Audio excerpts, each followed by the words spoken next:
Welcome back to another video on the channel. Before I get into today's video, I just want to quickly talk about the Game to Love podcast, which I was a guest on early this week. Me and JG talked pretty much all things tennis on that episode: Australian Open, British tennis, Roger Federer, Andy Murray, and plenty more. So if you do want to check out that episode and also the rest of their content, then I will leave a link to that in the description below. So now, Grand Slam tennis is finally back, as are live crowds in Melbourne, which I can't wait for. I'm sure the quality of tennis will improve for live crowds coming back, and also it'll just make it much more enjoyable to watch as a fan. It brings that intensity and drama back to matches, and just really looking forward to the tournament getting underway now.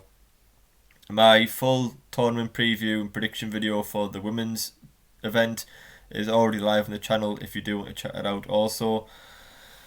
So now, getting into the meat and bones of the men's 2021 Australian Open, kicking off with just a little bit of tournament information. As we all probably know by now, this tournament will be played at a slightly later date than usual. The men's event will kick off on Monday the 8th of February and the final will be on Sunday the 21st of February. As usual, 7 rounds of best of 5 set matches, and the full tournament will be live on Amazon Prime. Throughout the tournament, I will be uploading daily videos to this channel, just reviewing the action and previewing the next round matches, while making some probably rubbish predictions along the way. I'll be covering the tournament on my Twitter account also, and writing live text commentaries on Grand Slam Tennis Online, something that I thoroughly enjoy doing and I've done for the last 3 Grand Slams. I'll leave a link to all of my stuff in the description below. So if you are looking to keep updated throughout what will be 2 fantastic tournaments with the men's and women's, then do subscribe to the channel, as there will be a lot of content posted throughout both. So now, just a quick look back on the 2020 Men's Australian Open. We had some epic matches at this event last year, and I'm sure we'll get a repeat of that in 2021. And I'm going to kick off with someone who unfortunately won't be at this year's 2021 Men's Australian Open competing, is the legend Roger Federer, and his epic comebacks last year in this event against John Millman and Tennys Sandgren will live long in the memory and probably go down as 2 of the best ever comebacks we've seen in Grand Slam history. He was a breakdown against Millman in that 5th set, 7-4 down the match aside in tie break, and looked on the verge of being dumped out of the Australian Open on a number of occasions.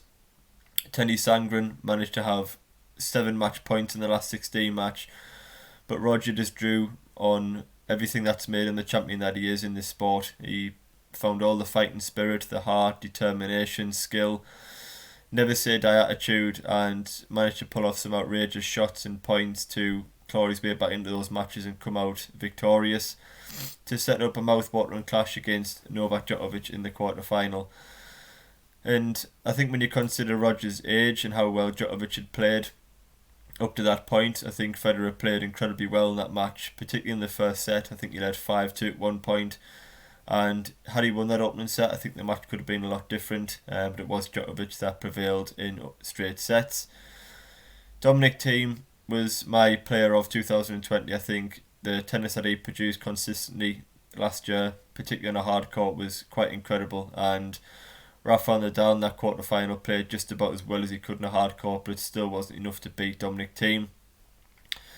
But the best match of the tournament came in the final, and it was that final between Djokovic and Dominic Thiem, and it was just a complete barnstormer. It was a brilliant way to kick off 2020.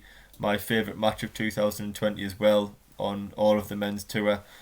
It just had everything: switches in momentum, classic points, shot variety, drama, and it was Djokovic that prevailed to claim his 8th Melbourne title.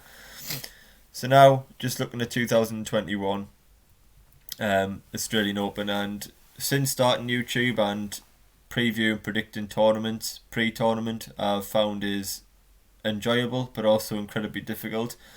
I look through the lineup and there's genuinely 5 or 6 players that have a major chance of winning this tournament, and trying to find faults in those players is very difficult, because that's the reason at the top of the game that they don't really have any vulnerabilities in the game.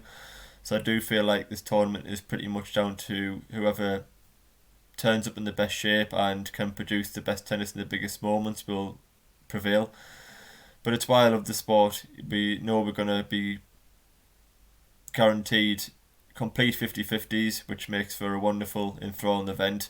There's guaranteed to be some great matches, and any matches that now involve the likes of Djokovic, Thiem, Nadal, Tsitsipas, Medvedev, you just know are going to be special because they're all so good and fighting for every single title. So I'm just going to preview a few of the standout players that we'll expect to see in the back end of that second week of the Australian Open. As I mentioned, Novak Djokovic has now won 8 Australian Open titles. He is the world number one. And while he is fit, playing well and chasing to lead the all-time Grand Slam list, I do think he has to be favoured going to this event. We've seen Djokovic in the past years that he likes to make a statement early on in years and try and register a Grand Slam title early on and perhaps take a little bit of pressure off himself later on in the year. For Djokovic, I think this tournament used to be quite a routine pick. I think Djokovic was a heavy favourite in past years, but I do feel the gap is closing now. You know, in the past couple of years, 2 or 3 years previewing this event, I'd have probably said that Medvedev, Thiem, Tsitsipas, etc. can win sets against Djokovic and push him, but his experience and ability to problem solve and fitness will always see him prevail in those matches. And with Djokovic also having such a dominant record over Nadal on hard courts, it's always left him as a pretty big favourite. But now, when you consider that, you know, Medvedev's reached a hardcore Grand Slam final, as has Alexander Zverev, Stefanos Tsitsipas has shown that he's capable of beating anyone on the hard court, Dominic Thiem's a Grand Slam champion, then there is people getting closer to Djokovic now. So I don't think he's as clear a favourite as what he has been in recent years. So moving on to Dominic Thiem, who, as I mentioned there, has won his maiden Grand Slam title at the 2020 US Open. He also beat Djokovic and Nadal at the ATP Finals, played, in my opinion, the best tennis of 2020 on the men's tour. So he'll be entering Melbourne with huge confidence. You know, now he's got that Grand Slam title off his back, and you know the pressure's gone now. He's not part of the next gen now. They haven't won a Grand Slam title before. He's been there and done it now. As I said, he beat Djokovic and Nadal at the back end of last year in a hard court, so he knows he's capable of beating both of those players. I suppose the big question now with Dominic Thiem is, can he back up 2020 and produce that form consistently in 2021? I can't wait to find out. You know, it's what makes you a great player. We've seen Nadal, Djokovic and Federer and Murray produce crazy tennis and improve year upon year, and now it's up to see whether Dominic Thiem can do that as well. If he can, and use that experience of winning a Grand Slam as a positive, Thiem is a big danger to Djokovic and definitely second favourite to lift this title. The tennis that he played at times in 2020 was staggeringly good, and now he's won that US Open. Perhaps he will go on a run and win more Grand Slams in the next 2 or 3 years. Stefanos Tsitsipas has shown how good he can be in patches, but for me, he hasn't done it consistently enough. The 2 sets against Djokovic in the French Open semi-final last year, the ATP Finals, he showed great form. He won the 2019 ATP Finals, blowing everybody off the court.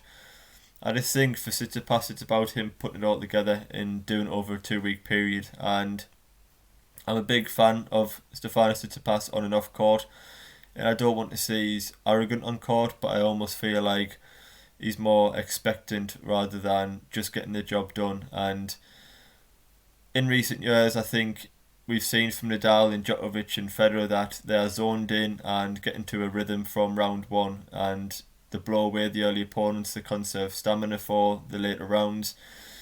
They play good solid tennis from round one, and as I say, just get into a good rhythm where they're confident in the game, they're happy with how they're playing.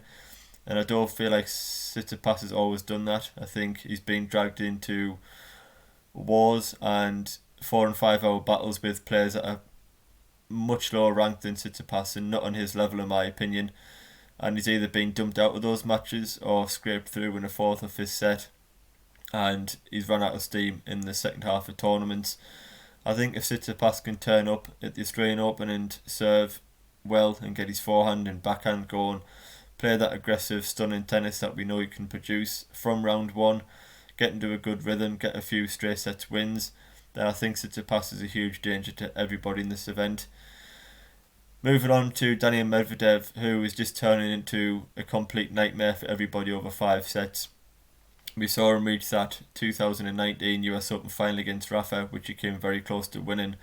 He's a player that I think is improving with experience and maturity all the time. He has stunning defence. He's one of the best counter punchers in the world. A monster serve, which is a great weapon to have on a fast hard court. And I think for a lot of tennis pundits and tennis fans, they're predicting Medvedev that this is his year.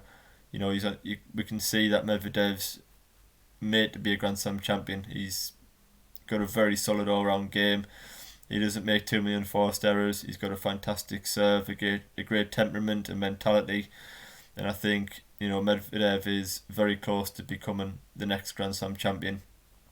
And finally, Rafael Nadal, who you can't leave out, always a huge player at any single Grand Slam, won this title back in 2009, and he's chasing his 21st Grand Slam title, which will put him on top of the all-time Grand Slam list. And Rafa, with added intentions and added goals, is going to be very dangerous. We know Rafa's probably the best fighter and got the best attitude we've ever seen in the game. If he turns up fully zoned in and ready to go, then there's no reason why Rafa can't beat everybody in the draw. Another player I want to talk about quickly is Alexander Zverev, who reached the final of 2020 US Open against Dominic Thiem. When you look back, he probably should have won the title, and you wonder whether he will get a better opportunity of winning the hardcourt title 2 sets up against Thiem in that final.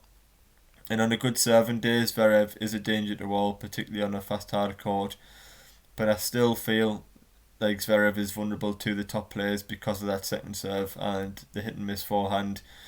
You just can't afford to gift games of momentum to these top players, and while he's got that second serve that proves to be so errant and vulnerable, then I just can't see him beating a Djokovic or a Thiem on a hard court. But I could be proved wrong. Zverev played some very good tennis, particularly last year. I do think he's starting to add more consistency to his game, but if he could improve that second serve and just add some consistency to it, then I think he could, be a lot better player and potentially beat a Thiem or a Nadal or Djokovic. There's no reason why he couldn't. Other notable players in the draw are Andrei Rublev, Yannick Sinner, Alex de Minaur, Denis Shapovalov and Felix Auger-Aliassime. They're 5 young, exciting players that are capable of producing lights-out tennis, and even if they don't win this title, they'll produce some fantastic tennis along the way and entertain fans across the world. So in terms of a conclusion now and a prediction, and this was very tough to pick. I was split between 2 players, and Dominic Thiem, as I said, in my opinion, was the best men's player in 2020, and is a player that thrives on hard courts. We've seen him how he's transformed his game over the past 2 or 3 years on a hard court.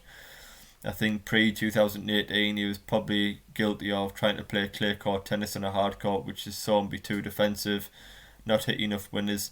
And over the past couple of years he's been more aggressive on hard. He's moved up the court into more aggressive positions, let his forehand and backhand fly, improved his first serve, and he's just an incredible player now. And when I watched back that final of the 2020 Australian Open, I put the loss to Djokovic in the final down to very fine margins and lack of winning experience.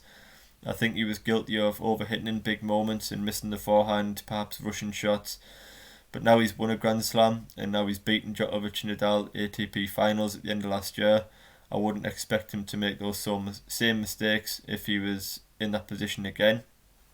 He had a brilliant tie-break record in 2020 also, which shows he is maturing over time and producing his best tennis in the biggest moments, which separates you from being a champion and not.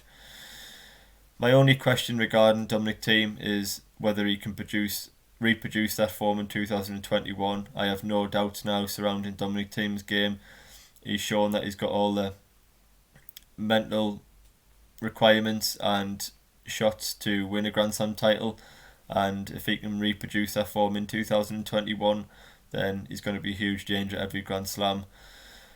With Djokovic, he's won this title 8 times. We know what we'll get from Novak Djokovic, quality performances from first round to last. He loves conditions in Melbourne. He's feeling the draw and he's won this tournament with ease at times. And as I've talked about in this video, I do think the gap is closing, but Djokovic at his best will be incredibly difficult to beat, and I feel like this is not a must-win tournament for Djokovic, but if he's going to get on the top of the all-time Grand Slam list, I do think he has to win the next 2 or 3 Melbourne titles. You know, he's 3 behind Rafa and Roger now, and he's dominated this event over the years, so I do think he needs to continue that if he is to catch Roger and Rafa. There is an unanswered question with Thiem that, you know, he hasn't yet produced consistent, brilliant tennis, and I'm not saying he can't do it this year. It's just a question. We haven't seen it yet. So because of an unanswered question, I will edge towards Djokovic, because I do like a player that has dominated an event for an era, which Djokovic has done in Australia. But if Dominic Thiem, Stefanos Tsitsipas or Daniil Medvedev were lifting this title on the 21st of February, I wouldn't at all be surprised. So that's all for this video. Do tune in. Enjoy your fantastic 2 weeks of tennis. I'm sure we'll be treated to some of the best tennis we will see in all of 2021. The level of women's tennis at the moment is off the charts as well. So make sure you tune into my full preview of the Women's Australian Open 2. That's already on the channel. Leave your tournament predictions in the comments below, and I will see you on the next video.